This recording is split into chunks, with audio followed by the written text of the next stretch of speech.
Baju wanita berambut pirang ini nampaknya ketumpahan air Coca-Cola. Sekilas bentuk tubuhnya lumayan sempurna, namun mobil wanita itu mogok di tengah jalan. Ia pun mengganti baju di pinggir jalan. Tiba-tiba muncul seorang lelaki. Mary terkejut. Ia segera bersembunyi di balik mobil lalu mengenakan pakaiannya.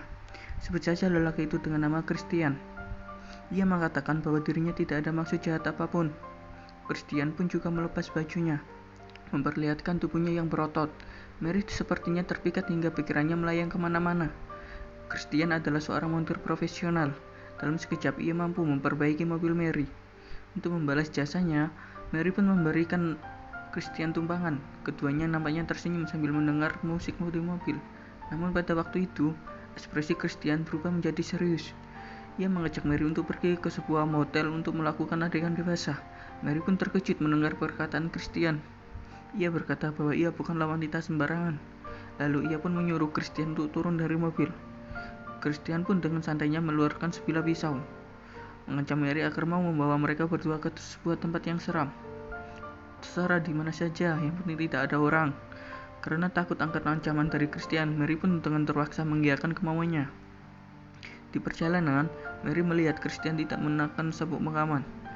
Ia pun berencana untuk melempar Christian keluar saat mobilnya melewati tikungan. Tak disangka Christian menyadari hal itu. Bukannya mengikuti petunjuk pada kompas, mobil tersebut malah kehilangan kendali dan masuk jurang. Saat Mary siuman, mobil yang ia tumpangi sudah terbalik. Christian yang terlempar keluar dari mobil pun tidak tahu sudah mati apa belum. Mary bergegas melepas sabuk pengamannya. Tiba-tiba ia mendapati kaki terluka dan tersangkut di antara kursi mobil. Sekuat apapun ia berusaha, kakinya tak kunjung lepas. Ia tak bisa apa-apa selain menutupi lukanya dengan kain. Lalu ia melayai mencari peralatan yang sekiranya berguna. Namun saat itu Christian juga siuman. Gawat, dia bergegas mengambil pisau yang ada di dekatnya. Christian terlihat seperti menikmati ketakutan yang dirasakan Mary. Aku menyeramkan bukan? Kalau begitu aku pergi duluan ya. Setelah itu Christian pun tak kunjung kembali. Tersisalah Mary seorang diri yang tersangkut di dalam mobil. Ia berteriak sekencang apapun, tak ada yang menjawab. Lagian ini adalah daerah pegunungan. Mana mungkin ada seorang di sekitar, bahkan hantu pun sepertinya tidak ada. Ia pun melewati malam yang penuh penyiksaan. Pagi hari keesokannya, tubuh Mary mulai dikerumuni oleh semut. Persediaan makan dan minum di mobilnya pun mulai habis. Ia sangat putus asa. Tiba-tiba ia mendengar suara gentaran ponsel, lalu segera mengambil ponsel yang tergeletak di tanah itu. Namun saat itu, Christian tiba-tiba kembali. Ia ingin mengambil ponsel tersebut. Ini benar-benar akhir dari segalanya. Sejak itu, setiap hari Christian pergi mendatangi Mary. Ia dengan santainya makan dan minum di depan Mary. Perlahan menyiksa mentalnya. Mary sadar hanya Christian yang bisa menyelamatkannya. Ia pun terpaksa mengiyakan kemauan Christian lagi, dengan harapan Christian bisa membantunya terbebas dari sana. Jangan tanya saya kayak apa yang akan mereka pilih. Aku pun tak tahu. Namun yang membuat terkejut adalah Christian, si pria keparat itu, meninggalkan sebilah patahan gergaji, lalu dirinya pun menghilang. Benar-benar barang ampas. Mary pun mengambil gergaji itu dan mulai memotong kursinya. Namun saat memotong, malah gergajinya yang patah. Kualitas yang benar-benar buruk. Tentu saja bukan buatan Cina. Ia pun mulai mengarahkan gergaji itu ke kakinya sendiri. Hatinya berusaha menahan rasa sakit, namun akhirnya ia menyerah. Tengah malam, seekor tikus masuk ke dalam mobil. Mary sangat ketakutan, lalu bergegas mengambil pisau dan menyincang tikus itu dengan brutal. Sudah 2 hari ia tidak makan, dan di depan sekarang terdapat bangkai tikus yang segar. Nampaknya aku tidak perlu memberitahu kelanjutannya. Setelah urusan makanan beres, sekarang ia mulai kekurangan air. Tak tahu harus berbuat apa.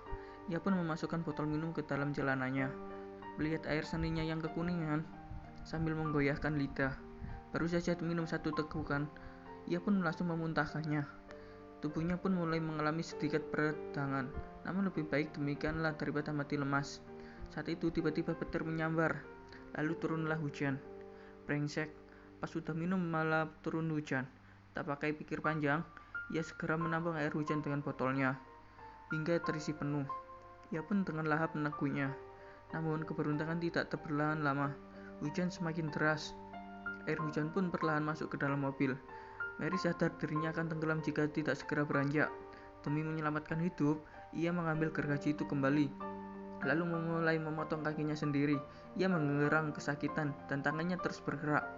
Namun yang membuatnya tak habis pikir lagi, kakinya pun tak kunjung terpotong.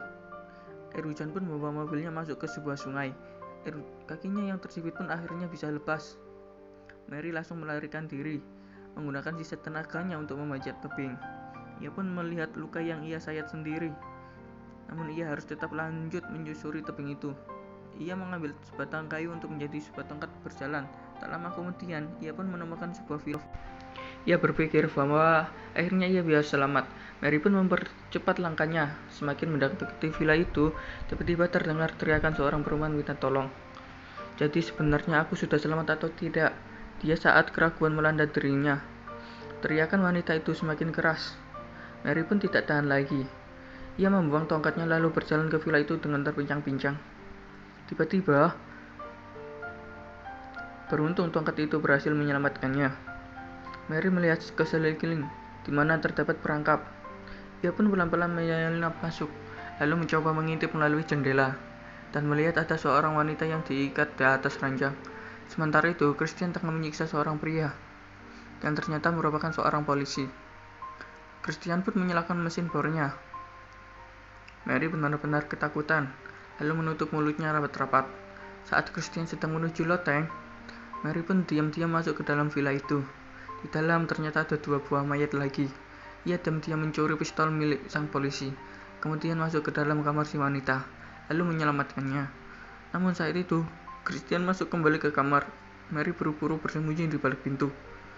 Selagi Christian sedang bersiap untuk menikmati malamnya, Mary pun muncul dari balik pintu. Lepaskan dia, keparat. Jika kau bergerak, maka kau akan mati. Christian tentu saja tidak ingin mati. Keduanya pun saling bertarung. Wanita yang satunya pun juga memukuli Christian. Mary menggunakan wanita itu sebagai mesin pembunuhnya. Ia gigit tangannya, lalu menangkapnya. Namun tenaga pria memang jauh lebih besar daripada kedua tenaga mereka tentu saja tidak cukup. Mereka pun akhirnya terjatuh. Saat itu juga, Mary menendang kuat selangkangan Christian, lalu mencakarnya. Jurus ini sepertinya yang banyak tertulis di dalam buku. Christian pun terkapar. Mary pun bergegas bersembunyi di loteng. Selagi Christian tidak menyadarinya, ia pun diam-diam menyerang Christian dari belakang, lalu mendorongnya hingga terjatuh. Kaki Christian pun terjepit oleh perangkap-perangkap di bawah sana. Mary pun tidak langsung membunuhnya, namun ia memberi Christian sebilah pisau. Tentu saja itu hanyalah hinaan. Akhirnya Mary dan wanita itu pun berhasil terbebas dari sana. Film pun berakhir sampai sini.